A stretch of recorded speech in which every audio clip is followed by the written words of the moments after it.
O jogo de ontem entre Espanha e França deixou uma grande lição. Uma análise consistente não deve ser construída apenas sobre um ou alguns elementos que chamam mais atenção. Ela deve ser construída pela convergência de evidências, pelas corroborações. Foi exatamente isso que esse jogo mostrou. Muita gente apontava a França como a favorita e havia até motivos para isso. Tinha um dos ataques mais rápidos da competição, jogadores extraordinários como Mbappé e Dembélé, ambos inclusive apontados como candidatos ao prêmio de melhor jogador do mundo. Também artilheiros e responsáveis por goleadas, marcando ali muitos gols. Vinha apresentando um futebol ofensivo muito forte e despertava o entusiasmo de grande parte dos analistas e torcedores.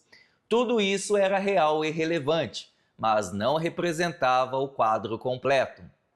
Enquanto muitos concentravam a atenção nesses aspectos mais chamativos, poucos olharam para o panorama geral, especialmente para o histórico entre as duas seleções e para o conjunto de evidências que favoreciam a Espanha. Quando observávamos esse conjunto de evidências, encontrávamos diversas corroborações apontando para a Espanha. A Espanha levava vantagem no retrospecto recente entre o confronto das duas seleções, tendo vencido 7 dos últimos 10 confrontos. Chegou ao jogo com 38 partidas de invencibilidade após o término. Possuía a melhor defesa da competição, tendo sofrido apenas um gol até então, né? Além disso, era a atual campeã da Eurocopa de 2024, competição que eliminou a própria França na semifinal. Nos últimos 20 anos também foi a seleção que mais ganhou da França. Construiu um retrospecto amplamente favorável diante dos franceses. E para completar, voltou a vencer a França na Liga das Nações no ano passado, de 2025. Em resumo, 38 jogos de invencibilidade, apenas um gol sofrido em toda a competição. Campeã da Eurocopa de 2024, vencedora no confronto contra a França na Liga das Nações de 2025 e um retrospecto amplamente favorável diante da França nos últimos 20 anos. É um conjunto de evidências simplesmente insano que falava por si só. Nenhum desses fatores isoladamente garantia a vitória, mas todos eles reunidos formavam um conjunto de evidências muito mais sólido do que olhar apenas para o brilho de grandes jogadores ou para um aspecto específico do jogo. Então a grande lição que fica é esta: como você se pauta diante das evidências? Você constrói suas conclusões olhando apenas para um ou dois fatores que chamam mais atenção, mesmo que sejam elementos fortes, ou procura analisar o conjunto das evidências disponíveis?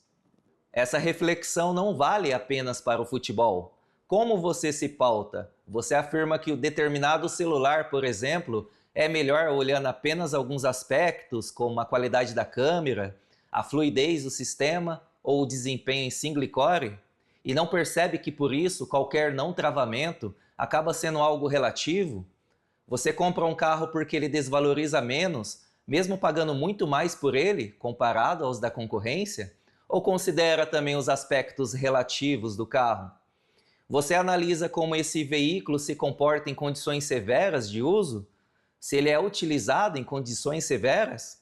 Considera o perfil do público para qual ele foi projetado? Entende que muitas vezes a fama então do inquebrável está relacionada ao tipo de utilização que ele recebe, ao estilo de condução do proprietário e até às restrições de rotação impostas pelo fabricante no projeto do motor? Ou simplesmente olha o único aspecto, a partir dele tira uma conclusão rasa sobre o carro como um todo? Você forma uma convicção sobre os temas das línguas estranhas, apoiando-se em um ou dois versículos que aparentemente dão margem a essa interpretação? Você sustenta essa concepção porque foi ensinado dessa forma ou porque leu, estudou e chegou a essa conclusão por conta própria? Um ou dois versículos interpretados isoladamente foram suficientes para que você aceitasse essa doutrina? Cuidado com aquilo que parece ser superior ou chamativo apenas porque reúne alguns elementos, aspectos ou critérios que chamam mais atenção. Foi exatamente isso que aconteceu antes do jogo entre França e Espanha. Para muita gente, a França entrava em campo como amplamente superior. O brilho de grandes jogadores, a velocidade do ataque e o desempenho ofensivo acabaram pesando mais do que o conjunto das evidências. Esse mesmo padrão de análise aparece em muitas outras áreas. Você superestima determinadas coisas por questões pontuais e relativas.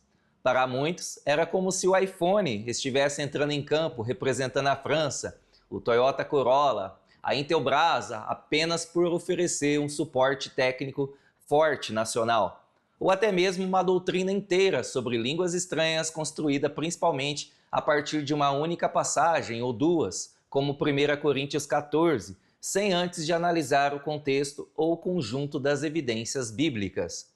Em todos esses casos, a pergunta é a mesma: estamos analisando o conjunto ou apenas alguns detalhes? Aquilo que mais chama a atenção?